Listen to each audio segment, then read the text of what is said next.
On passe à l'actualité au-delà de nos frontières, direction la Grande-Bretagne. Alors cette semaine, c'était la rentrée. Là-bas aussi, bien sûr, dans un pays où vous allez voir, l'uniforme scolaire perdure, et ça fait un bout de temps.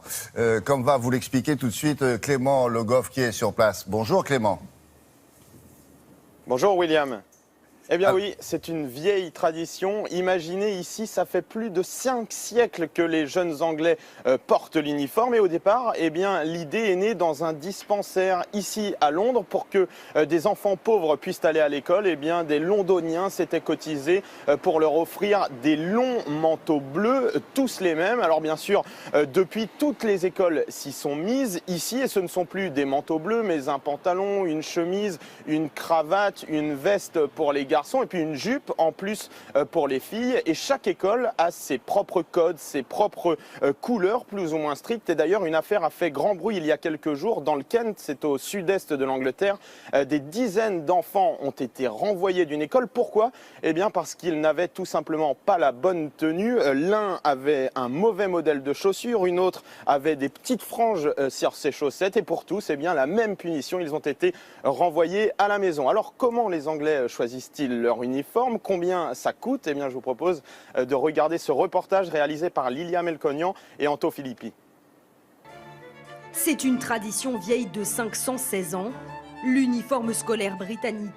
Certains établissements comme celui-ci l'ont même gardé à l'identique depuis plus d'un demi-millénaire. Dans la majorité des écoles, pour les filles, c'est veste, jupe ou robe, chaussettes blanches et chaussures noires. Pour les garçons, veste, chemise, cravate obligatoire. L'école dépose une liste dans les magasins de son quartier. Et chaque année à la rentrée, les parents sont obligés de s'y tenir. Belinda a 2 garçons, Nathanaël a 7 ans. Aujourd'hui, il prépare sa rentrée.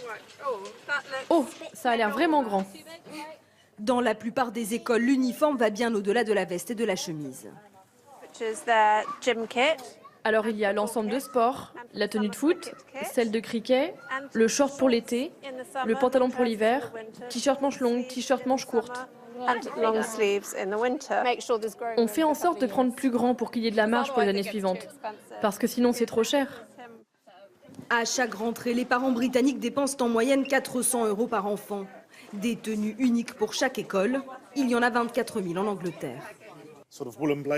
Il y a des vestes en laine, c'est une bonne image pour l'école. Par exemple, celle-ci, on la reconnaît tout de suite. Il y a celle-là aussi, elle est historique, c'est pour une école catholique. Les couleurs ne sont pas choisies au hasard. Dans ce quartier de Londres, par exemple, il y a l'uniforme jaune, le violet, le vert, le bleu. Chaque établissement en a choisi une pour se différencier de l'autre. Car l'uniforme, ce n'est pas qu'une question de tradition, c'est aussi un concept marketing. On utilise nos uniformes comme un moyen de faire la publicité pour l'école. Nos garçons sont très fiers de le porter. Ce qu'on veut provoquer comme réaction quand nos élèves marchent dans la rue, c'est « Waouh, c'est ça l'école Falcons ». À chaque rentrée scolaire, le débat sur le maintien ou non de l'uniforme est relancé, mais les sondages sont très clairs. 78% des parents souhaitent le garder pour leurs enfants. Voilà, alors 78%, c'est dire qu'effectivement, ça ne fait pas polémique. Qu'en est-il dans le reste de l'Europe? Vous avez des infos là-dessus? Oui, William, eh bien, en plus de l'Angleterre, seule l'Irlande en Europe a généralisé l'uniforme, mais un peu partout, comme en France ces derniers temps, eh bien, l'uniforme refait parler de lui pour ses partisans. Il permet de masquer les inégalités sociales, un peu comme dans une équipe de football, tout le monde porte le même maillot.